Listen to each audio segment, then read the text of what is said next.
Welcome to Wawasan Wire. Today we're talking about Takiyuddin Hassan's strong rejection of Singapore's election interference accusation. Yeah, and this isn't just a minor spat, is it? We're looking at a really significant political moment. Definitely.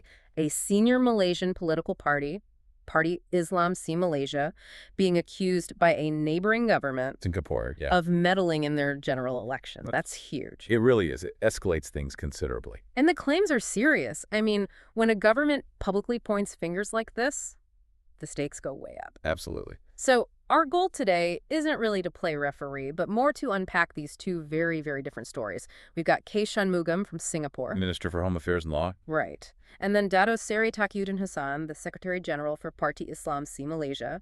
We need to understand the claims, the rebuttals, and importantly, what it all means. Okay, so let's start with Singapore's side. What exactly is Minister Shanmugam alleging? Well, the core accusation seems to be aimed squarely at Parti Islam Si Malaysia, or PAS. Right, specifically their actions, their rhetoric, during the run-up to Singapore's election back in May. Shanmugam was quite explicit. He called it direct, unacceptable interference. But what's the underlying worry for Singapore? I mean, beyond just general political noise, we know PAS has a particular ideology. Exactly. And Shanmugam definitely framed it that way. It wasn't just about, opinions crossing the border. He highlighted PAS's long-term goal, the Islamization of Malaysian society. So Singapore's perspective is, when a party with that kind of specific religious political agenda engages with Singapore's electorate, it's not just discussion anymore. It's seen as an attempt to influence their political direction. In a way that clashes with Singapore's own secular model. Precisely. That's the concern. It crosses a line for them. What really struck me, though, was the historical parallel Shanmugam drew. He didn't just talk about the present. No, he didn't. And that's what takes this from a political complaint to something much heavier, a national security issue almost. He brought up the 1964 race riots. He did, directly reference them. That period, September 63 to June 64, when Singapore was part of Malaysia. Yeah. It was marked by terrible communal violence, stirred up by, as he put it, radical forces exploiting ethnic and religious tensions. And connecting PAS's alleged actions now to that period. Wow, it's incredibly potent. It implies this isn't just about votes, it's about potentially reigniting deep-seated social divisions. That history is fundamental to Singapore's identity. Absolutely. So by making that link, Shanmugam is basically framing this as an existential threat, or at least potentially echoing one. It puts a massive weight on the accusation. Which, of course, demanded a strong response, and Dato Seri Takiyuddin Hassan certainly provided one. He did. He completely rejected the premise. No mincing words. His main thrust seems to be the scapegoat argument. He flat out said Singapore is using Parti Islam Si Malaysia as a scapegoat. And that's a classic political counter, isn't it? We need to think about the calculation there. Right. Takiyuddin saying the real reason behind this public accusation, it's domestic politics in Singapore. He believes it's an attempt to distract, to shift focus away from potentially tricky internal issues or conflicts that Singapore's government might prefer not to highlight. He actually put a label on it, a typical political transfer technique. What does that really mean in this context? Well, the idea of a political transfer technique is basically, it's a political shortcut. Okay. It's often easier, politically speaking, to rally people against an outside enemy real, or as Takiyuddin implies, manufactured, than it is to develop and sell complex solutions for domestic problems.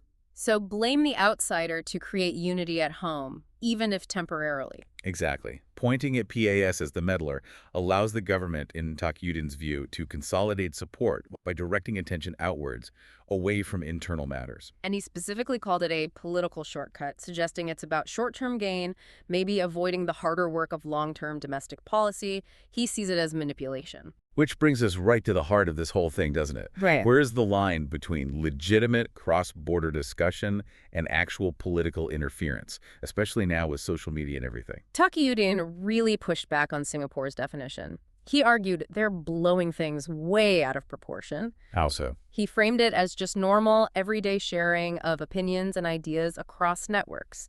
He emphasized there's no money changing hands, no coordinated commands, no direct instructions to voters. So just talk, essentially. Right.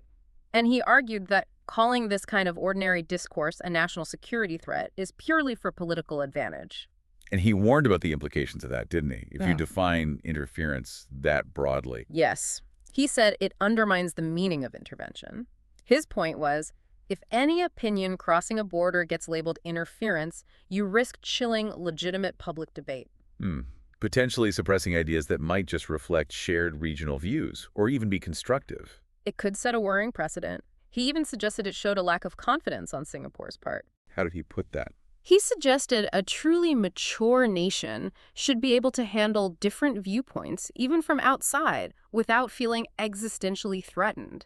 Almost like saying, if your democracy is strong, why the fear? That's quite a challenge. And he tied it back to PAS's own principles, stressing respect for sovereignty. Right, he insisted they operate within formal channels, discussing universal themes like faith, justice, social welfare, things that naturally cross borders. And he made it clear their intention isn't to meddle in elections.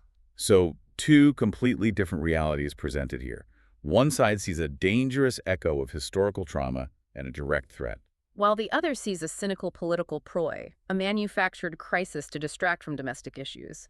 The core battle is over defining that line acceptable talk versus unacceptable interference. And that line is getting fuzzier all the time. Takiyuddin also made a point about the voters themselves, didn't he? Yes, he called the implication that Singaporean voters are easily swayed by outside opinions needing government protection. He called that dishonest. Which subtly questions the voters' own judgment, doesn't it? It does. It implies a kind of paternalism, like the government doesn't trust its citizens to evaluate information for themselves. And that really hits on the challenge for governments everywhere now. When is an opinion shared online, an opinion from the region, and when is it a coordinated campaign? Especially when it involves shared values or culture. If PAS talks about justice and that resonates with some in Singapore, is that interference? It's incredibly hard to prove intent and coordination, especially if, as Takiyuddin insists, there's no money trail, no direct orders. Which makes regulation difficult without appearing to just censor opinions you dislike. And that leads to Takiyuddin's final plea, really. He urged Singapore to show restraint. To avoid manufacturing enemies, as he put it. Right. And not to use legal or regulatory tools to silence what he sees as legitimate, even if critical, cross-border discussion. Of course, Singapore interprets that same discussion through its own lens of historical vulnerability, which Shanmugam highlighted. It puts Takiyuddin's idea of a mature nation to the test, doesn't it? Is maturity about robust defense against perceived threats, or confidence in letting citizens hear different views? A tough balance. Absolutely. Because this whole situation highlights a basic reality in Southeast Asia. Political borders might be clear lines on a map, but culture, information, digital connections, they just flow right across. Especially between neighbors like Malaysia and Singapore. Exactly. So you have different political systems, different ideologies, a secular state next to a party focused on Islamization, and their people are constantly interacting online.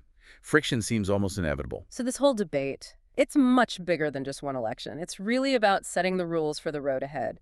Digital sovereignty, political speech between nations. Yeah, how interconnected countries navigate these things.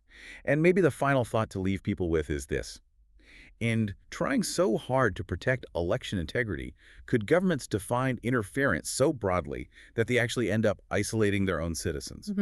Cutting them off from legitimate regional conversations or ideas. Potentially. Stifling the very cross-border understanding that might be needed.